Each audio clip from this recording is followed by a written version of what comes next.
رب صل. بسم اللہ الرحمن الرحیم. آج انشاءاللہ میں سورہ یوسف کا رکوع نمبر 11 اور 13ویں پارے کا رکوع نمبر 5 شروع کروں گا. حسب معمول سب سے پہلے مختصر لفظی ترجمہ مختصر گرامر کے ساتھ، پھر انشاءاللہ اس کی تفسیر. اعوذ باللہ من الشیطان الرجیم. بسم اللہ الرحمن الرحیم. ولما فصلت العیر، فصل یفصلو کا معنی جدا ہونا، عیر قافلہ. جب قافلہ جدا ہوا یعنی مصر سے جب نکلا، قال ابوہم، تو ان کے والد نے یعنی یعقوب علیہ السلام نے کہا، انی لاجد ریح یوسف. وجد یجد وجدانا، پانا. لاجد لام تاکید کے لیے، بے شک میں پا رہا ہوں، میں محسوس کر رہا ہوں یوسف کی خوشبو. لولا ان تفندون، لولا کا معنی یہ نہ، لولا اگر یہ نہ ہو، جیسے ہے نا لولا علی لہلک عمر، حضرت عمر نے فرمایا تھا نا اگر علی نہ ہوتے تو عمر ہلاک ہو جاتا. وہ ایک وراثت کے مسئلے میں اختلاف ہوا تھا، حضرت علی نے اس میں صحیح بات کی تھی، تو حضرت عمر کو اپنی غلطی کا احساس ہوا. تو لولا کا مطلب اگر یہ نہ ہوتا، تو لولا اگر یہ بات نہ ہوتی، ان کہ تفندون، یہ اس کو سمجھنے کی ضرورت ہے. فند کہتے ہیں عقل کا خراب ہو جانا، خاص طور پہ بڑھاپے کی وجہ سے کسی کی عقل کام کرنا چھوڑ دے تو اس کو فند کہتے ہیں. اور فند یفند تفنیدن کا معنی ہوتا ہے عقل کے خراب ہونے کی طرف کسی کی نسبت کرنا. اس کی مثال ہے ایسے جیسے فسق کہتے ہیں گناہ کو، اور تفسیق کسی کو گناہ گار قرار دینا یعنی گناہ کی طرف منسوب کرنا. کفر کا معنی کافر ہونا، تکفیر کسی کو کافر قرار دینا یعنی کفر کی طرف کسی کو منسوب کرنا. تو باب تفعیل میں بعض دفعہ جب کوئی لفظ جاتا ہے تو اس کا مطلب نسبت بھی آتی ہے کہ کسی کی کو اس طرف منسوب کرنا. تو تکفیر ہے نا کہ تکفیری فرقہ، تکفیر جائز نہیں، کیا مطلب کافر قرار دینا جائز نہیں ہے. تو یہاں آپ سمجھیں تفنید کا معنی کسی کو یہ کہنا، یہ قرار دے دینا کہ اس کی عقل خراب ہو گئی ہے بڑھاپے کی وجہ سے، تو اس عمل کو تفنید کہا جاتا ہے. مفند اس شخص کو کہا جائے گا جس کے بارے میں یہ کہہ دیا گیا ہو کہ بڑھاپے سے اس کی عقل کام کرنا اس کی عقل نے چھوڑ دیا، یہ عقل خراب ہو گئی ہے. تو یعقوب علیہ السلام نے کیا فرمایا؟ اچھا یہ تھا تفندونی. فند یفندو کا مطلب کیا ہوا؟ یہ نسبت کرنا کہ بڑھاپے سے عقل خراب ہو گئی ہے. نی کا مطلب میری طرف. اب اس کا ترجمہ کیا ہوگا؟ یعقوب علیہ السلام نے کہا انی لاجد ریح یوسف، میں یوسف کی خوشبو محسوس کر رہا ہوں. لولا ان تفندونی، اگر یہ بات نہ ہو کہ تم مجھے یہ کہو کہ بڑھاپے کی وجہ سے میری عقل خراب ہو گئی ہے، یعنی اپنے بارے میں کہہ رہے ہیں. جیسے ہوتا ہے نا کہ ایک آدمی یوں بات کرتا ہے کہ بھائی میں ایک بات کہوں، اگر تم یوں نہ کہو کہ ان کا دماغ معاذ اللہ خراب ہو گیا ہے، اگر یہ خطرہ مجھے نہ ہو تو میں یہ بات کہوں. تو یہاں بھی یعقوب علیہ السلام نے اپنی اولادوں سے اور اپنی جو بھی بیٹیاں بہو ہیں جو بھی خاندان کے لوگ تھے ان سے کہا کہ مجھے یوسف کی خوشبو محسوس ہو رہی ہے، اگر یہ نہ ہو کہ تم مجھے یوں کہو کہ ابا بڑھاپے میں ابا کا دماغ کام نہیں کر رہا. صاف صاف ترجمہ اس کا یہ ہوگا کہ تم اگر یہ خطرہ نہ ہو نا کہ مجھے کہو کہ یعنی تم فوراً کہہ دو کہ ابا بڑھاپے کی وجہ سے نا ابا کا دماغ کام نہیں کر رہا، تو ظاہر ہے باپ میں اور اولاد میں ایسی بے تکلفی ہوتی ہے، وہ اس طرح کی اولاد سے باتیں کرتے ہیں. تو یعقوب علیہ السلام نے فرمایا کہ میں یوسف کی خوشبو محسوس کر رہا ہوں، اگر یہ بات نہ ہو کہ تم مجھے یوں کہو کہ ابا بڑھاپے میں بہکی باتیں کر رہے ہیں، اس طرف میری نسبت نہ کرو، تو میں یہ کہنے میں بالکل برحق ہوں کہ مجھے یوسف کی خوشبو محسوس ہو رہی ہے. قالوا، بچوں نے کہا، تاللہ، اللہ کی قسم، انک لفی ضلالک القدیم، آپ ابھی تک بہت پرانی غلطی میں پڑے ہوئے ہیں. یعنی آپ کب سے امیدیں لگا کے بیٹھے ہوئے ہیں یوسف کی، اور اب آپ کو یوسف کی خوشبوئیں بھی آنا شروع ہو گئی ہیں. یعنی ان کا گویا مطلب یہی تھا کہ ابا بڑھاپے میں معاذ اللہ آپ کا جو ہے نا ذہن کام نہیں کر رہا. وہ کب سے بچے کو کنویں میں یعنی گم شدہ بچہ ہے، وہ آپ ابھی تک اس کو یاد کیا ہوا ہے، اور اب تو بجائے اس کے کہ نا امید ہوں آپ کو مزید امیدیں ہونا شروع ہو گئیں، اور آپ جو ہے وہ اس کی خوشبوئیں بھی آنا شروع ہو گئیں. خیر میں نے تفسیری شروع کر دی، ابھی تو صرف ترجمہ ہے. فلما ان جاء البشیر، پس جب یہ بات ہوئی کہ خوشخبری دینے والا آ گیا، القاہ، اس نے ڈالا اس قمیص کو، علی وجہہ، حضرت یعقوب کے چہرے پر، فرتدا، ارتداد کا معنی لوٹنا. مرتد کو بھی مرتد اس لیے کہتے ہیں کہ وہ فطرت سے ہٹ کر، اسلام سے ہٹ کر کفر کی طرف لوٹ جاتا ہے، پلٹ گیا ہے وہ. تو فرتدا، حضرت یعقوب پلٹ گئے، بصیرن، بینا ہو کے، یعنی واپس پلٹ گئے. جو نابینا پن تھا وہ ختم ہو گیا۔ قالا، کہنے لگے اپنے بچوں سے، الم اقل لکم، میں نے تم سے کہا نہیں تھا، انی اعلم من اللہ، کہ میں اللہ کے بارے میں جانتا ہوں، ما وہ باتیں، لا تعلمون، جو تم نہیں جانتے۔ یعنی پھر پوری صورتحال واضح ہوگی۔ قالوا یا ابانا، بچے کہنے لگے اے ہمارے والد، استغفر لنا، آپ استغفار کیجئے ہمارے لیے، ذنوبنا، ہمارے گناہوں پر، گناہوں کا استغفار کیجئے، انا کننا خاطئین، انا اصل میں اننا، بے شک ہم گناہگار تھے۔ قال، یعقوب علیہ السلام نے فرمایا، سوف استغفر لکم ربی، ان قریب میں اپنے رب سے تمہارے لیے معافی طلب کروں گا، انہ هو الغفور الرحیم، بے شک وہ معاف کرنے والا اور رحم کرنے والا ہے۔ فلما دخلوا علی یوسف، یہ سب کے سب جب یوسف کے پاس آئے، آوا الیہ، یوسف نے ٹھکانہ دیا اپنی طرف، ابویہ، اپنے والدین کو۔ ابوی، ابوین، اب کہتے ہیں ابا کو، ابوین دو ابا، تو دو ابا کا اطلاق اصل میں ابا اور اماں دونوں پر ہوتا ہے۔ اس کو صنعت تغلیب کہتے ہیں کہ ماں کے لیے بھی باپ کا لفظ استعمال کیا اور اسی کا تثنیہ بنا دیا۔ تو ورفع ابویہ، آوا الیہ ابویہ، اپنے والدین کو اپنی طرف ٹھکانہ دیا، وقال، اور فرمایا، ادخلوا مصر، تم سب کے سب مصر میں داخل ہو جاؤ، انشاء اللہ آمینین، اللہ نے چاہا تو امن کے ساتھ۔ ورفع ابویہ، اور اٹھایا اپنے والدین کو، عرش، علی العرش، عرش پر، شاہی تخت پر اپنے والدین کو بٹھایا، وخروا لہ، اور گر گئے سب کے سب، خرّ یخر کا معنی گر جانا، وخروا لہ، اور سب گر گئے یعقوب کے لیے، سجدن، سجدہ ریز ہو کر، ساجد کی جمع سجد بھی آتی ہے، ساجدون بھی آتی ہے، سب کے سب سجدہ ریز ہو گئے یعقوب یوسف علیہ السلام کے سامنے۔ وقال، اور یوسف علیہ السلام نے فرمایا، یا ابتی، اے میرے ابا، ھذا تأویل رؤیایا، یہ میرے خواب کی تعبیر ہے۔ رؤیا منظر کو کہتے ہیں نا، وہ منظر جو مجھے خواب میں نظر آیا تھا کہ سورج اور چاند اور 11 ستارے سجدہ کر رہے ہیں، یہ ہے میرے خواب کی تعبیر من قبل، جو پہلے خواب تھا۔ قد جعلھا، تحقیق بنا دیا ہے اس خواب کو، ربی، میرے رب نے، حقا، برحق، اس کو پورا کر دکھایا ہے۔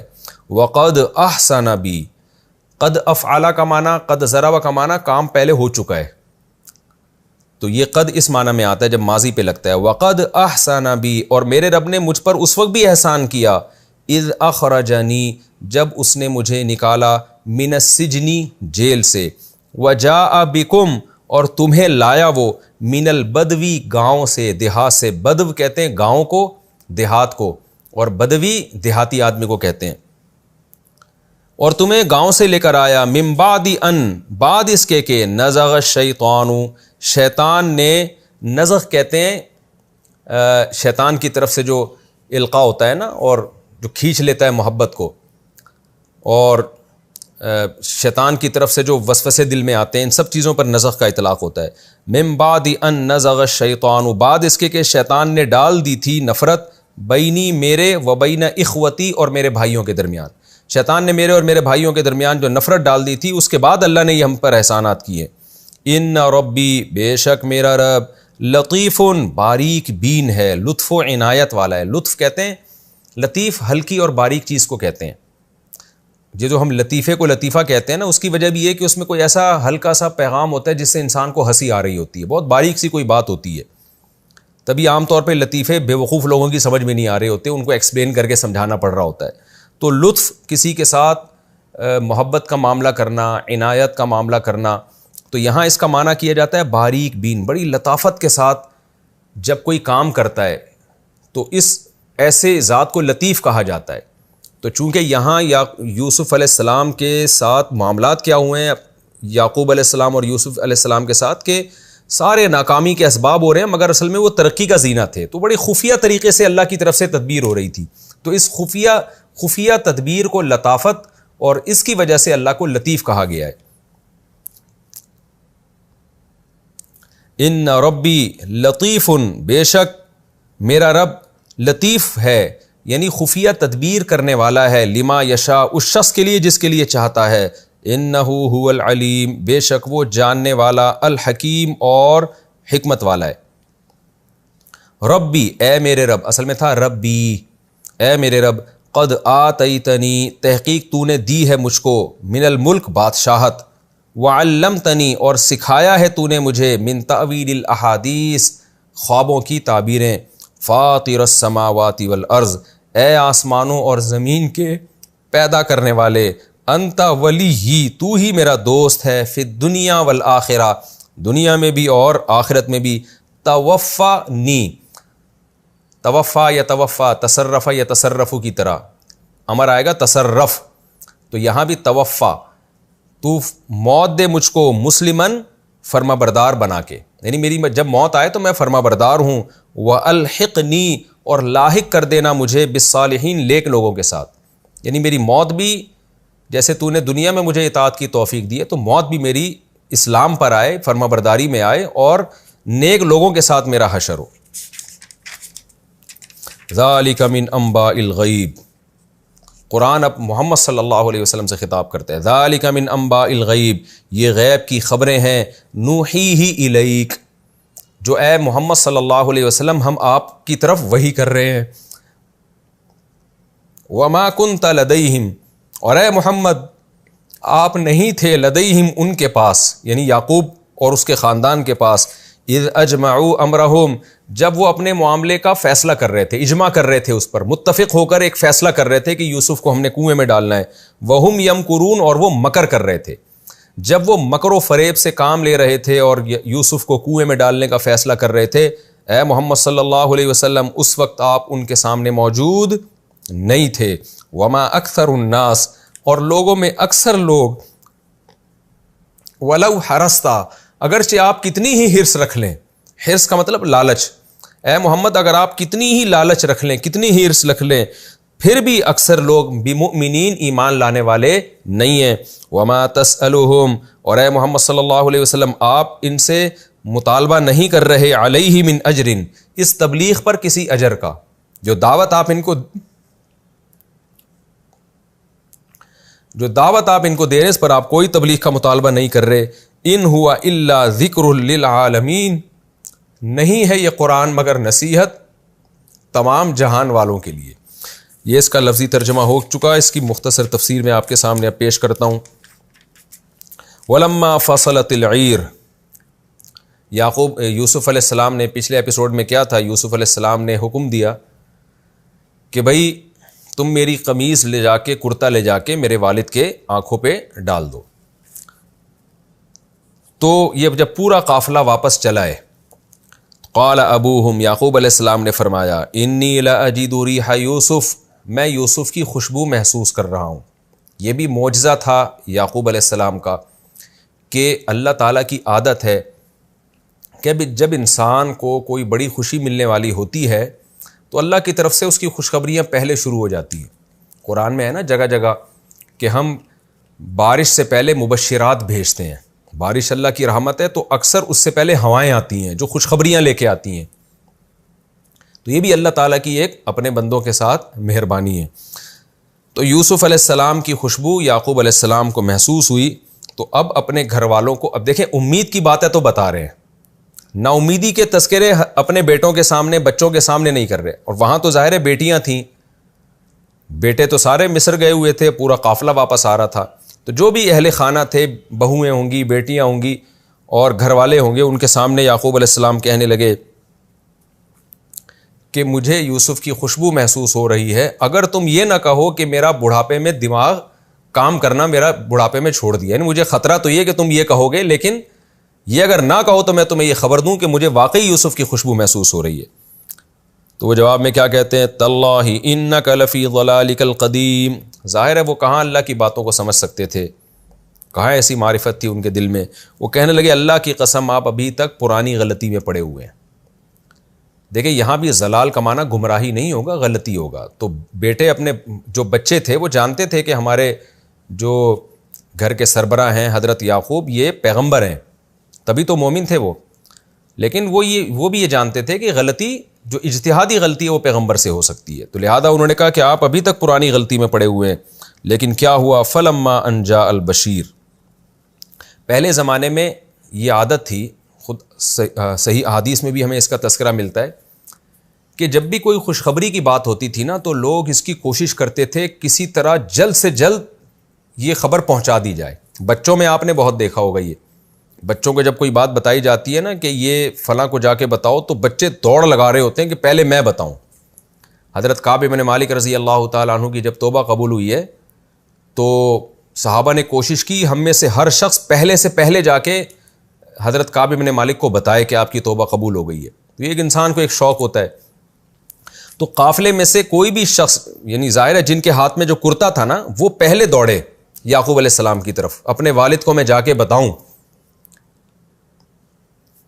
تاکہ ان کو جو غم ہوا ہے اتنا عرصہ تو وہ غم ان سے دور ہو جائے. تو وہ جن کے پاس کرتا تھا وہ تیز رفتار گھوڑے پہ دوڑے اور قافلے سے نکل کے پہلے پہنچ گئے.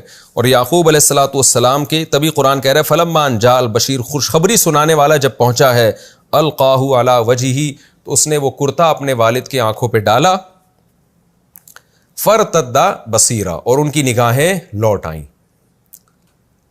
تو پھر ان کو بتایا گیا کہ قافلہ واپس آ رہا ہے، اور اللہ نے اس طرح سے ہمیں یوسف علیہ السلام سے بھی ملا دیا اور بنیامین سے بھی ملا دیا. فوراً یعقوب علیہ السلام نے اپنے خاندان اور پھر بیٹے بھی پہنچ چکے تھے، تو یعقوب علیہ السلام نے سارے بیٹوں کو اور خاندان کے لوگوں کو جمع کر کے فرمایا الم اقل لکم،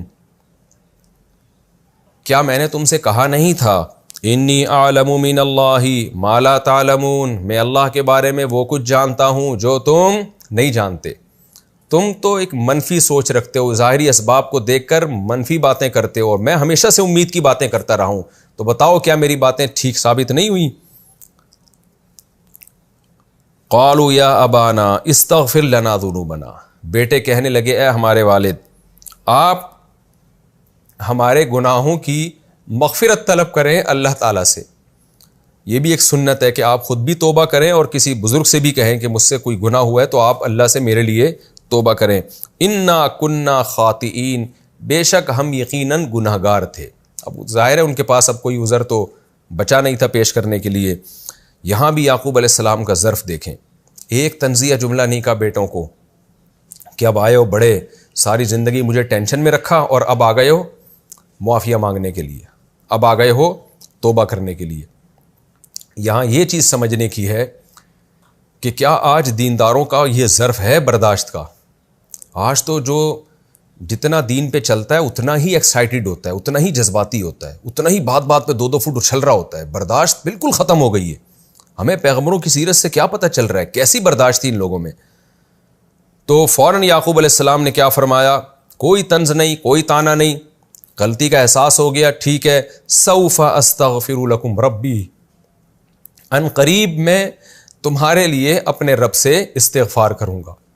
علماء نے یہاں لکھا ہے کہ یعقوب علیہ السلام نے یہ کیوں کہا کہ ان قریب کروں گا، اسی وقت کر لیتے. تو اس کی وجہ یہ ہے کہ یعقوب علیہ السلام جانتے تھے کہ بہت بڑا گناہ ہوا ہے. تو بہت سے حضرات اس طرف گئے ہیں کہ کیونکہ تہجد کے وقت میں رات کے آخری حصے میں دعائیں زیادہ قبول ہوتی ہیں، اس لیے یعقوب علیہ السلام نے ارادہ کیا کہ میں رات کو تہجد میں اٹھ کے ان کے لیے دعا مانگوں گا. یہاں ایک اشکال ہو سکتا ہے کہ بھائی موت کا تو کوئی یقینی علم نہیں ہے، اگر ابھی موت ہو گئی تو پھر تو ان کو سزا ملے گی. تو اس کا جواب یہ ہے کہ یعقوب علیہ السلام یہ بات جانتے تھے کہ انہوں نے جب سچی توبہ کر لی ہے تو اللہ نے گناہ تو معاف کر دیا ہے، تو میں مزید اس توبہ میں طاقت پیدا کرنے کے لیے تاکہ درجات بلند ہو اور اس توبہ اس گناہ کے جو جتنے بھی سائیڈ افیکٹ ہیں وہ ہر طرح سے مکمل ختم ہو جائیں، اس کے لیے یعقوب علیہ السلام ان کے لیے استغفار کرنا چاہتے تھے. تو سوفا کا لفظ ان قریب کروں گا تاکہ یہ تسلی سے میں اللہ سے تمہارے لیے دعا مانگوں گا. یہ بھی یعقوب علیہ السلام کے حسن اخلاق کی دلیل ہے کہ بھائی میں جلدی سے یعنی گویا ٹہلانے والا کام نہیں کروں گا کہ ابھی میں دعا مانگ لوں، ابھی دعا میں وہ دل نہیں لگے گا، ابھی تو ایک بیٹے کی خوشخبری ہے اسی میں دل زیادہ لگا ہوا ہے. تو میں تسلی سے اپنے بیٹوں کے لیے اللہ تعالیٰ سے دعا مانگوں گا. کتنا بڑا ظرف ہے کہ دعا بھی مانگوں گا اور دعا بھی بڑی تسلی کے ساتھ ہوگی تاکہ مجھے اطمینان ہو کہ میرے بیٹوں سے جو غلطی ہوئی ہے اس کی ہر طرح سے تلافی ہو جائے اور اس کے کوئی ان کو نقصان نہ ہو، بالکل گناہ ایسے معاف ہو جائے جیسے نسیم منسیہ، جیسے ان سے یہ ہوا ہی نہیں تھا. تو یہ بھی ہے کہ دعا کا اہتمام کرنا. بعض دفعہ آپ اسی وقت دعا دے دیتے ہیں، وہ اتنی جاندار نہیں ہوتی جتنی آپ تسلی سے دعا مانگ رہے ہوتے ہیں بیٹھ کے. انہ هو الغفور، اور بیٹوں کو تسلی بھی دی کہ بے شک وہ اللہ بہت زیادہ معاف کرنے والا الرحیم اور اپنے بندوں پر بہت زیادہ رحم کرنے والا ہے۔ بالآخر یہ قافلہ چلا ہے، کیونکہ یوسف علیہ السلام نے کہا تھا پورے خاندان کو مصر میں لے آؤ۔ بس یہ پورا قافلہ جب چلا ہے تو قرآن کہتا ہے فلما دخلوا علی یوسف، جب یہ لوگ یوسف علیہ السلام کے پاس آئے، آوا الیہ ابویہ، حضرت یوسف نے اپنے والدین کو مضبوط ٹھکانہ دیا، یعنی بہت اعزاز کیا، اکرام کیا۔ تو یہ ٹھکانہ دینا اکرام کے معنی میں بھی آتا ہے۔ وقال ادخلوا مصر ان شاء اللہ آمینین، اور فرمایا کہ اللہ نے چاہا تو مصر میں امن کے ساتھ داخل ہو جاؤ، بے خوف ہو کے۔ اس سے پتہ چلتا ہے کہ یوسف علیہ السلام اپنے والدین کے استقبال کے لیے شہر سے باہر نکلے تھے، تبھی کہہ رہے ہیں کہ مصر میں داخل ہو جاؤ۔ تو داخل جب ہی ہوں گے نا جب مصر سے باہر ہوں۔ تو یہ جو اپنے والدین کا آپ نے اکرام کیا، یہ مصر شہر سے باہر نکل کے، جب پتہ چلا کہ قافلہ آ رہا ہے تو شہر سے باہر نکل گئے اور کہا کہ آپ شہر میں داخل ہو جاؤ امن کے ساتھ۔ پھر جب شہر میں داخل ہوئے اور محل میں داخل ہوئے، وَرَفَعَ أَبَوَيْهِ عَلَى الْعَرْشِ، تو یوسف علیہ السلام نے اپنے والدین کو تخت پہ بٹھایا، وَخَرُّوا لَهُ سُجَّدًا، اور سب کے سب سجدے میں گر گئے۔ یہ پچھلی امتوں میں سجدہ تھا، جو تعظیم کا سجدہ تھا، یہ جائز تھا، اس امت میں اس کو حرام قرار دیا گیا ہے۔ نبی صلی اللہ علیہ وسلم نے فرمایا لو كنت آمر احدا ان يسجد لاحد لامرت النساء ان يسجدن لازواجهن، اگر میں کسی کو سجدے کی اجازت دیتا تو عورت کو حکم دیتا کہ شوہر کو سجدہ کرے، لیکن اس امت میں کسی کے لیے بھی سجدہ حلال نہیں ہے، تو پہلی امتوں میں جائز تھا۔ تو یوسف علیہ السلام نے فوراً فرمایا یا ابتی ھذا تأویل رؤیایا من قبل، کہ اے میرے والد یہ ہے اس خواب کی تعبیر جو میں نے پہلے دیکھا تھا، کہ 11 ستارے اور سورج اور چاند سجدہ کر رہے ہیں۔ قد جعلها ربی حقا، تحقیق میرے رب نے اس خواب کو سچا کر دکھایا، یعنی پورا کر دکھایا۔ یہاں ایک اشکال پیدا ہوتا ہے کہ 11 بھائی تھے اور سورج اور چاند سے مراد ظاہر ہے والدین ہیں، تو خواب میں تو دکھایا گیا کہ سورج اور چاند بھی سجدہ کر رہے ہیں اور 11 بھائی بھی سجدہ کر رہے ہیں، تو اس سے ظاہر ہوتا ہے کہ ان کے والدین نے بھی یوسف علیہ السلام کو سجدہ کیا۔ تو اب یہ تو ایک سوال یہ پیدا ہوتا ہے کہ یوسف علیہ السلام نے یہ کیسے برداشت کر لیا کہ میرے والدین میرے سامنے سجدہ کریں؟ تو اس کے 2 جواب دیے گئے ہیں۔ ایک تو یہ ہے کہ اگر ہم یہ مان لیتے ہیں، قرآن میں تو ایسا کوئی واضح تذکرہ نہیں ہے کہ والدین نے بھی سجدہ کیا اور یوسف علیہ السلام نے ان کو سجدہ کرنے دیا، لیکن خواب میں چونکہ سورج چاند اور 11 ستاروں کا تذکرہ ہے، اس خواب سے پتہ چلتا ہے کہ سب نے سجدہ کیا۔ تو اگر یہ ثابت ہو جاتا ہے کہ یعقوب علیہ السلام کے والدین نے بھی سجدہ کیا تھا، یوسف علیہ السلام کے والدین نے بھی سجدہ کیا تھا، تو اس کی توجیہ یہ ہے کہ یہ یوسف علیہ السلام کے حکم پہ نہیں کیا تھا، بلکہ یہ اللہ کے حکم پہ کیا تھا، اور اللہ کی اس میں مصلحتیں تھیں کہ یوسف علیہ السلام کی فضیلت کو ثابت کرنا یا اس خواب کی تکمیل کرنا۔ اور یہ غیر اختیاری طور پر ان کی عظمت سے اور ان کے بادشاہت سے اتنے متاثر ہوئے کہ مضطر ہو کے انہوں نے ان کے سامنے سجدہ کر لیا۔ دوسری ایک توجہ یہ بھی ہو سکتی ہے کہ یہ ضروری نہیں ہے کہ ان کے والدین نے بھی سجدہ کیا ہو، کیونکہ قرآن میں آ رہا ہے کہ انہوں نے تو اپنے والدین کو اپنے ساتھ تخت پہ بٹھایا، سجدہ تو بھائیوں نے کیا نا جو تخت سے نیچے تھے۔ تو پھر خواب کا کیا مطلب ہوگا؟ تو پھر خواب کا مطلب یہ معلوم ہوتا ہے، یہ کوئی یقینی چیز نہیں ہے، یہ امکان کے درجے کی بات ہے، دونوں میں سے کسی ایک دعوے پر بھی کوئی مضبوط دلیل موجود نہیں ہے۔ تو اس کا جواب یہ ہے کہ یہاں خواب میں جب کوئی سجدہ دکھایا گیا ہے نا، تو سجدے سے مراد اطاعت بھی ہوتی ہے، فرما برداری بھی ہوتی ہے، کسی کی عظمت کا قائل ہونا بھی ہوتا ہے۔ تو 11 بھائیوں نے جو سجدہ کیا وہ تو وہی ایسا کہ عملی طور پر پریکٹیکلی سجدہ کر کے دکھایا، اور خواب میں جو آتا ہے کہ سورج اور چاند سجدہ کر رہے ہیں، تو وہاں سجدے سے مراد اس کی تعبیر یہ ہو سکتی ہے کہ وہ یوسف علیہ السلام کی عظمت کو تسلیم کر رہے ہیں، کیونکہ جو سجدہ کرتا ہے سامنے والے کی عظمت کا قائل ہوتا ہے، تو وہ مان گئے کہ بھئی یہ اللہ نے اس کو بہت بڑی فضیلت دی اور کیسے مدارس سے گزار کر یہاں تک پہنچایا ہے۔ تو خواب کی تعبیر کے لیے اتنا بھی کافی ہے۔ تو کوئی یقینی دلیل سے نہ تو یہ ثابت ہے کہ ان کے والدین نے سجدہ کیا، نہ یہ ثابت ہے کہ ان کے والدین نے سجدہ نہیں کیا۔ بہرحال خواب کی تعبیر پوری ہوئی تو یوسف علیہ السلام نے فرمایا اے میرے والد، یہ ہے میرے خواب کی تعبیر، قد جعلها ربی حقا، میرے رب نے اس خواب کو پورا کر دکھایا، وقد احسن بی اذ اخرجنی من السجن، اور میرے رب نے اس وقت بھی مجھ پر احسان کیا تھا جب مجھے جیل سے نکالا، اور اس وقت بھی احسان کیا جاء بکم من البدو، جب آپ کو گاؤں سے اٹھا کے شہر میں لے آیا۔ من بعد ان نزغ الشیطان بینی و بین اخوتی. اور یہ سارے کام ایک واقعے کے بعد ہوئے ہیں. وہ واقعہ کیا تھا؟ شیطان نے میرے اور بھائیوں کے درمیان نفرت ڈال دی تھی. یعنی یہ بڑے عجیب کلام ہے. کیا مطلب؟ شیطان نے میرے اور بھائیوں کے درمیان نفرت ڈال دی تھی. اس نفرت کے نتیجے میں ہونا تو یہ چاہیے تھا. یعنی یہاں بلاغت کے نقطے کیا ہیں آپ یہ سمجھیں. پہلا نقطہ تو یہ کہ یوسف علیہ السلام اس موقع پر اپنے غموں کو بیان نہیں کر رہے. ہونا تو یہ چاہیے تھا نا کہ ابا آپ کو جو دیکھ رہے ہیں کہ میں آج تخت پہ بیٹھا ہوا ہوں تو میرے ساتھ تو بڑے برے حالات گزرے. میں تو کنویں میں چلا گیا تھا, پھر مجھ پر تہمتیں لگی ہیں, جیل میں چلا گیا, پھر جیل سے نکلنے کی صورت ہوئی تو وہ بندہ ہی بھول گیا بادشاہ کے سامنے تذکرہ کرنا. میں تو اور جھوٹی تہمتیں لگی ہیں اور کیا کچھ نہیں ہوا میرے ساتھ. تو ایک بھی غم کی بات ذکر نہیں کر رہے. ساری پازیٹیو باتیں کہ میرے رب نے احسان کیا, خواب کو سچا کر دکھایا. میرے رب نے احسان کیا, مجھے جیل سے نکالا. جیل میں جانے کا تذکرہ نہیں ہو رہا, جیل سے نکلنے کا تذکرہ ہو رہا ہے. اور پھر ایک احسان یہ کیا کہ ناکامیوں کے نقشوں میں کامیابی پیدا کی ہے. ناکامی کا نقشہ کیا تھا کہ بھائیوں کے دل میں جب نفرت پیدا ہوئی تو اس نفرت کے نتیجے میں, جیلسی کے نتیجے میں ہمیشہ نقصان ہوتا ہے. جس سے حسد کی جائے اس کو نقصان ہوتا ہے. مگر میرے رب نے احسان یہ کیا کہ بھائیوں کی نفرت کو ذریعہ بنا دیا میری ترقی کا. تو یہ ایک الگ سے احسان ہے. اور بھائیوں کی نفرت کو کیسے اچھے انداز سے بیان کیا کہ ان کی طرف نسبت نہیں کر رہے. بتانا تو یوں چاہیے تھا میرے بھائیوں نے میرے لیے غلط سوچا, نفرت کی, ظلم کیا. اگرچہ بعد میں توبہ کر لی لیکن ظلم تو کیا نا. مگر اللہ نے اس ظلم کو ہی میری ترقی کا ذریعہ بنا دیا.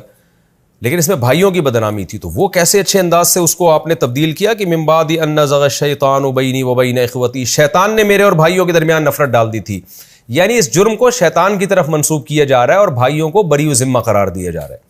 کیسا خوبصورت کلام ہے. آپ مجھے بتائیں کیا کوئی ایسی قرآن جیسی کوئی کتاب کسی مذہب کے پاس ہے؟ میں جب بھی قرآن کی تلاوت کرتا ہوں, تفسیر پڑھتا ہوں یا کرتا ہوں, ایک بات کا بڑا احساس ہوتا ہے کہ مسلمانوں کے پر جو اللہ کا بہت بڑا احسان ہے, یہ جو کتاب اللہ نے مسلمانوں کو دی ہے. نہ یہ عیسائیوں کے پاس ہے ایسی کوئی کتاب. آپ نے کبھی دیکھے عیسائی بائبل کا درس دیتے ہوں, ایسے درس قرآن دیتے ہوں؟ وہ ہے ہی نہیں ان کے پاس. نہ یہودیوں کے پاس ہے, نہ ہندوؤں کے پاس ہے, نہ سکھوں کے پاس ہے. کیسا کلام ہے, اس میں کیسی حکمت کی باتیں ہیں. اور یوسف علیہ السلام کے اس واقعے میں یہ جو انداز ہے یوسف علیہ السلام کا, اس سے کیسی موٹیویشن ملتی ہے کہ ہمیشہ پازیٹیو سوچو, نیگیٹو کبھی نہ سوچو. اس سے انسان دماغی طور پر بھی سکون حاصل کرتا ہے. خودکشیوں کے دروازے بند ہوتے ہیں, ڈپریشن کے راستے بند ہوتے ہیں. غیر مسلموں کے پاس ایسی کوئی تعلیم نہیں ہے جو اللہ نے اہل اسلام کو جو تعلیمات دی ہیں, لیکن مسلمان اس کو فالو نہیں کر رہے, اس پہ عمل نہیں کر رہے, اس نعمت کی ناقدری کر رہے ہیں. تو بھائیوں کے بارے میں کیا کہا کہ بھائیوں کا سارا بلی جو ہے نا شیطان پہ ڈال دی کہ وہ شیطان نے کرا دیا تھا یہ کام. من بعد ان نزغ الشیطان بینی و بین اخوتی. شیطان نے میرے اور میرے بھائیوں کے درمیان نفرت ڈال دی تھی. ان ربی, اس میں اور بہت سارے بلاغت کے نقطے ہیں. اگر میں بیان کرنا شروع کروں تو بہت زیادہ نقطے ہیں, مگر کیونکہ وہ پھر لیکچر بہت لمبا ہو جائے گا. میرا مقصد تو یہ ہے کہ جب آپ قرآن کی تلاوت کریں تو قرآن آپ کی سمجھ میں آنا چاہیے. ان ربی لطیف لما یشاء. واقعی میرا رب بہت باریک بین ہے جس کے لیے چاہے. کیسے ناکامی کے نقشوں میں کامیاب کرتا ہے. انہ هو العلیم الحکیم. بے شک وہ خوب جاننے والا اور حکمت والا ہے. پھر یوسف علیہ السلام اللہ سے دعا مانگنے لگے, ربی قد آتیتنی من الملک. اے میرے رب تو نے مجھے بادشاہت دی. اس سے پتہ چلتا ہے کہ حضرت یوسف علیہ السلام پھر بادشاہ بن گئے تھے, کیونکہ جو ملک تھا, جو بادشاہ تھا مصر کا, اس نے آپ کو جب عزیز مصر بنایا تو بادشاہ کے انتقال کے بعد یوسف علیہ السلام کے پاس مصر کی حکومت آ گئی. وعلمتنی من تأویل الاحادیث. اور تو نے مجھے خوابوں کی تعبیروں کا علم سکھایا ہے. فاطر السماوات والارض. تو ہی آسمانوں اور زمین کا پیدا کرنے والا ہے. یہ بھی بڑی بلاغت ہے. دیکھیں ایک طرف اقرار کر رہے ہیں اللہ تو نے مجھے بادشاہ بنایا ہے, لیکن ساتھ ساتھ کہہ رہے ہیں کہ اصل بادشاہ تو ہی ہے. یہ تو میں زمین کا ایک خاص سلطنت کا بادشاہ ہوں. آج کسی کو بادشاہت ملے تو وہ اصل بادشاہ کو بھول ہی جاتا ہے, وہ کہ میرے اوپر بھی کوئی بادشاہ ہے. انت ولیہ فی الدنیا والآخرہ. دنیا اور آخرت میں تو ہی میرا دوست ہے. یعنی اس دنیا میں پڑھ کر میں نے دنیا کو دوست نہیں بنایا, اصل دوست تو میرا تو ہے. توفنی مسلمن.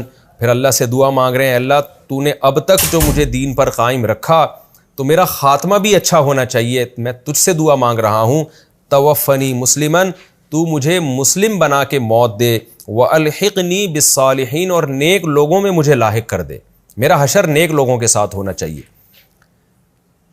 کس قدر تواضع ہے کہ اتنی قربانیوں کے بعد بھی اپنے اوپر نظر نہیں ہے، اللہ سے دعائیں مانگ رہے ہیں کہ اللہ تو اب مجھے اسی پر قائم رکھنا۔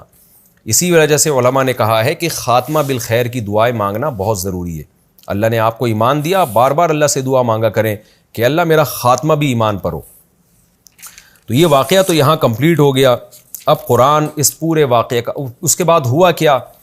یوسف علیہ السلام کو بادشاہت ملی، اور یعقوب علیہ السلام جو تفسیر کی کتابوں میں ہے، تاریخی کتابوں میں ہے، یعقوب علیہ السلام اپنی موت سے پہلے واپس فلسطین چلے گئے، کیونکہ وہ چاہتے تھے کہ میں وہیں دفن ہوں، کیونکہ وہ آپ کے باپ دادا کا وطن تھا اور بیت المقدس تھا، وہاں پہ مبارک سرزمین تھی۔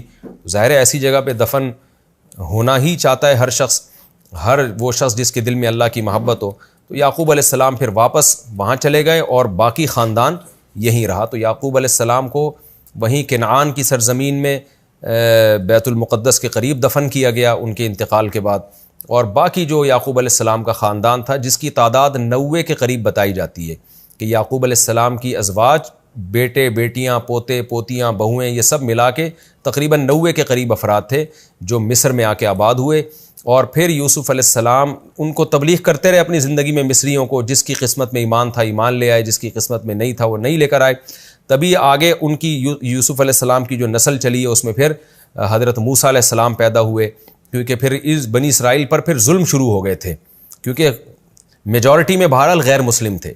تو مصر میں کچھ وقت تو حالات اچھے رہے، لوگ عزت بھی دیتے تھے، لیکن وہی مذہبی لسانیت، مذہبی تعصب، آہستہ آہستہ وہاں کے غیر مسلموں نے سوچنا شروع کر دیا کہ یہ چند لوگ تھے جنہوں نے آ کے ہم پہ حکومت کی۔ یہ نہیں سوچا کہ انہوں نے مصر کو، انہی چند لوگوں نے مصر کو تباہی اور بربادی سے بچایا ہے۔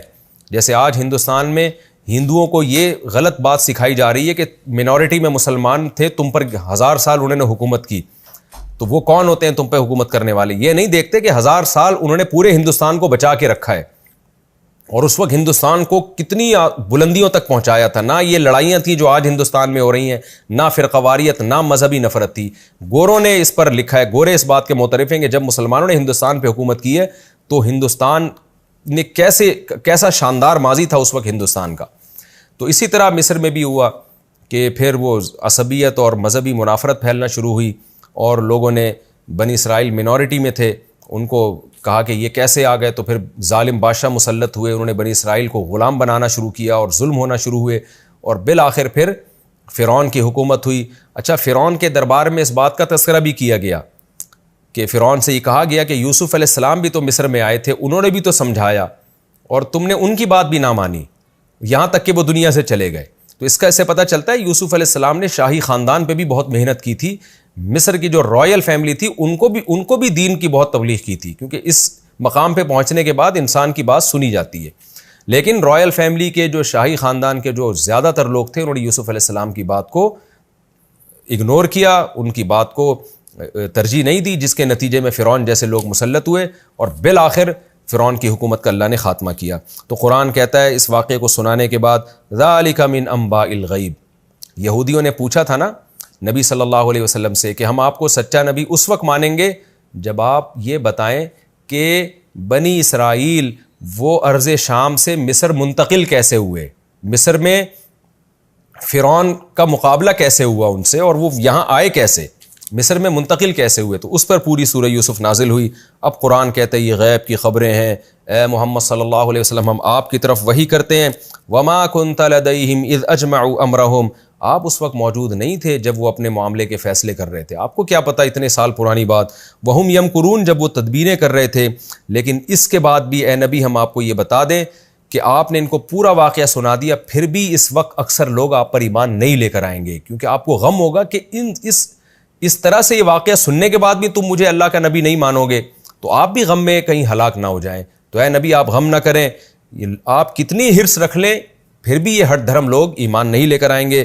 وما تسألهم علیہ من اجر، اور ایسے طریقے سے آپ ان کو تبلیغ کر رہے ہیں، اس پر آپ کوئی اجر کا مطالبہ نہیں کر رہے، پھر تو ان کو ایمان لانا چاہیے۔ ان ہوا الا ذکر للعالمین، یہ قرآن تو ایک نصیحت ہے تمام جہان والوں کے لیے۔